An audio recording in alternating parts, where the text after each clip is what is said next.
front line. Coach, how impressive was it for you to see your team play that great of defense tonight? Just getting better. The answer is not to constantly jump around. You have to know who you are. I'm with these guys every day in practice, so I see the improvement they're making. Inexperienced teams have a hard time defending at this level.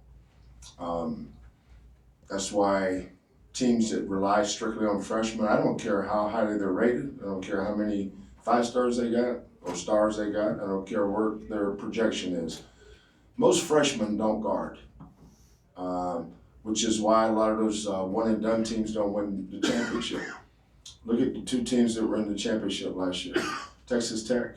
Texas Tech had, I think, 3 grad transfers. That means they were in their 5th year.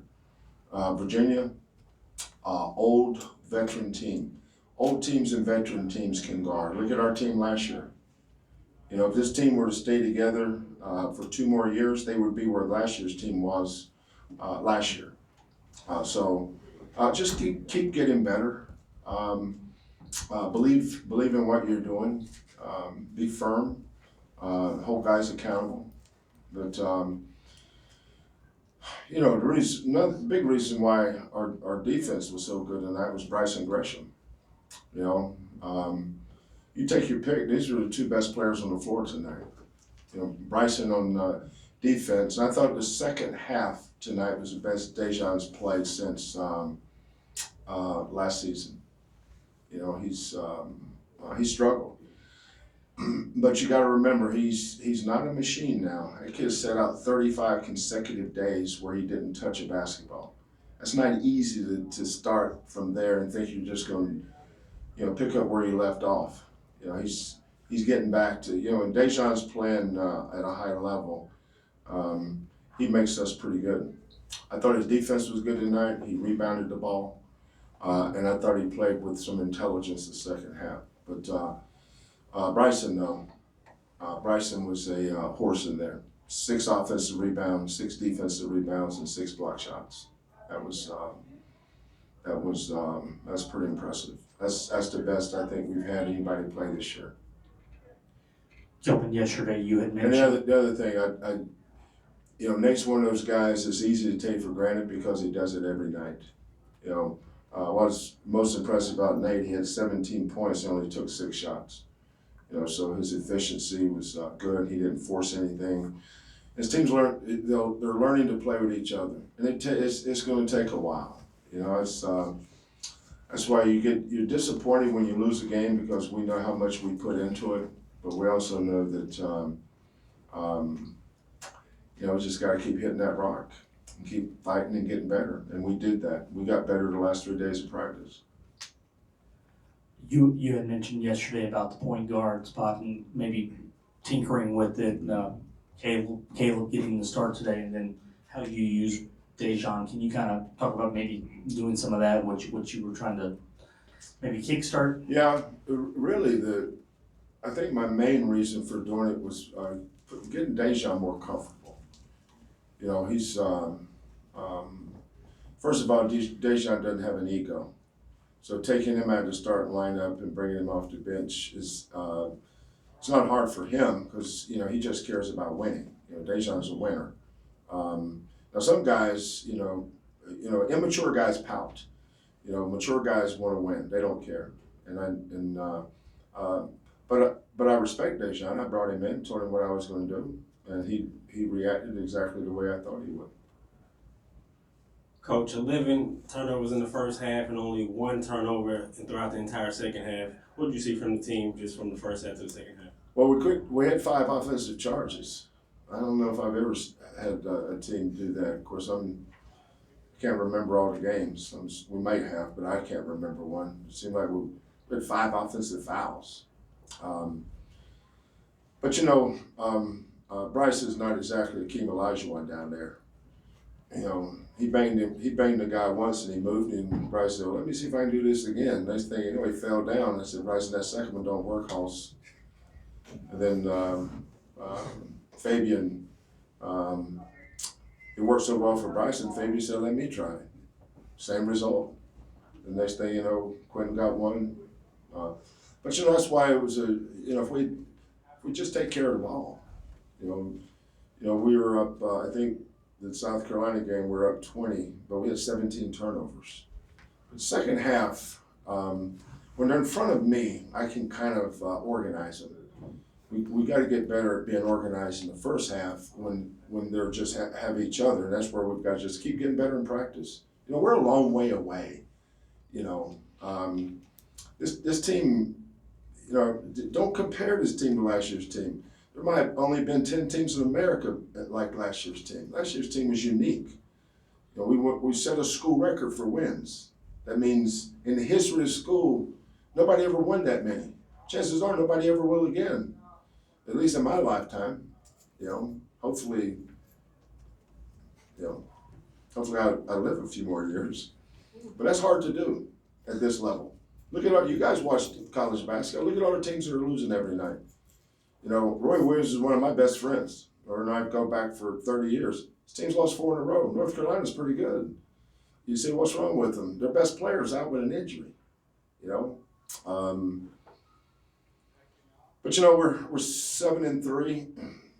We're probably an eyelash away from being could easily be 9-1.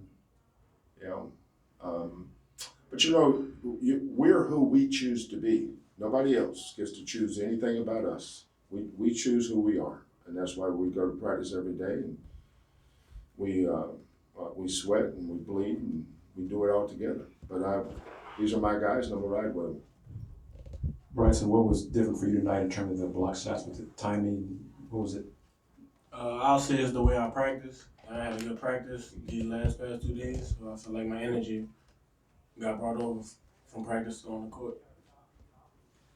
DeJon, with you, there's the time that you missed, but did you feel like maybe the role that you had coming off the bench tonight and then how they were using, was that more kind of like last year in terms of how you felt in the comfort level? Yeah, I say it felt exactly like last year. Just coming off the bench, bringing energy, coming off the bench and being a point guard and trying to run a team and get us together. Like, say for so if we're losing, I come and bring energy. If we're winning, just keep the same energy. So I just felt comfortable, and it just felt exactly like last year. Coach, saying that how you really did tonight, will it be something that'll stick with him coming off the bench? Probably. We'll see. Quentin's been really bothered by an injury. It's really affecting his play. He's been in and out of practice a lot. But he's got, John, he had an MRI and a CAT scan yesterday morning. He went to the hospital yesterday for a CAT scan MRI. He's got 2 or 3 different issues going, one in his lower leg and then one in the bottom of his foot. Usually when it's the bottom of your foot, it usually tells you it might be plantar fasciitis. I'm not sure if that's it. But, he's just been struggling in practice. And when he struggles, I always tell a kid to get out. I don't expect anybody to play with an injury. I expect them to play with pain. But some kids have a high opinion of pain, and some kids have a low opinion of pain. Which one are you, Chris? I used to be having them old now, so. I'm low. Hey, Coach, with Quentin, now that you're going on this long trip, how do you prevent? Is it preventive in terms of what you can do in terms of the? It's over my pay grade, Hoss. You're gonna have to ask John Houston that one. Well, I guess moving forward, playing him, is it something that he's just gonna play through, or are you gonna watch his minutes? Yeah. Well, today's what is today? Thursday. We don't play until Sunday, so that's a long flight over there. Don't get overexcited about this Hawaii thing, fellas. We're going to play in a tournament. Doesn't matter whether you're in Manila or Ames, Iowa, or Hawaii. We're playing 3 games in 4 days and flying back.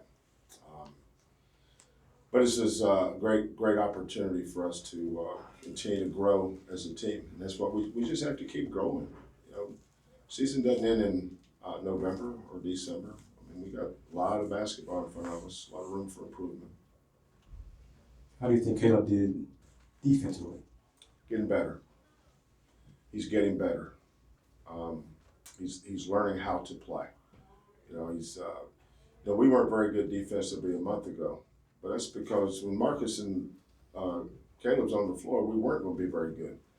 You know, doesn't matter who's on the floor with them. You know, freshmen are going to struggle, you know, especially when you're playing against seniors and juniors. You know, Texas State, Texas Arlington, who's those other teams we played?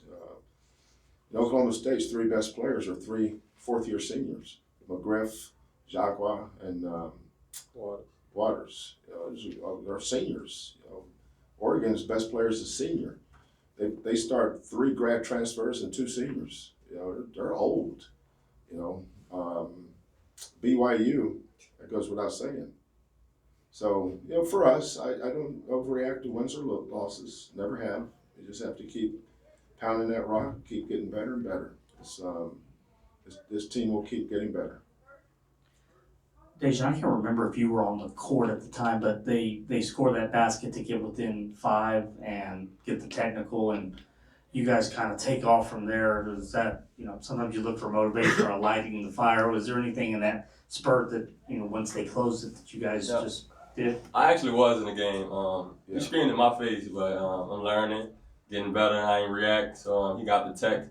And coach called me to the sideline and just like, DeJon, they're within 5, so get us going, not on offense, get us going on defense. So I just tried my best, went out there, gathered us together, said a few words, and the rest was history. We just took off. From a playmaker perspective, you had 9 assists tonight, and you and Brison probably have the best pick and roll chemistry in the country. How did you feel just in the rhythm as a point guard, just making plays? It felt good because I needed to get back to that. Dishing the ball, I love seeing my teammates score.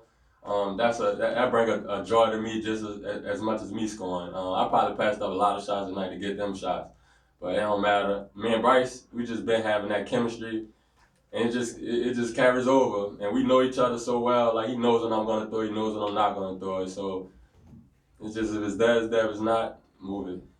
That's it.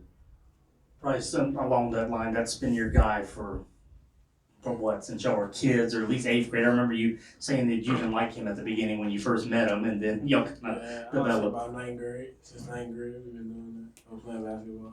But is that, I mean, that says something when you guys can kind of read what you're thinking, the moves, you know, you kind of have that little play that you run, and Right, definitely.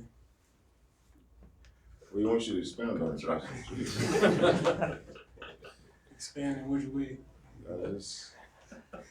Make something out. Yeah, it's just like when I roll hard, I just know it's coming. Like I know he reading the big, like the big help up a little bit. I just know it's coming. I should say. That's perfect. It's not bad. Anything else for Coach Play? Merry Christmas, Coach.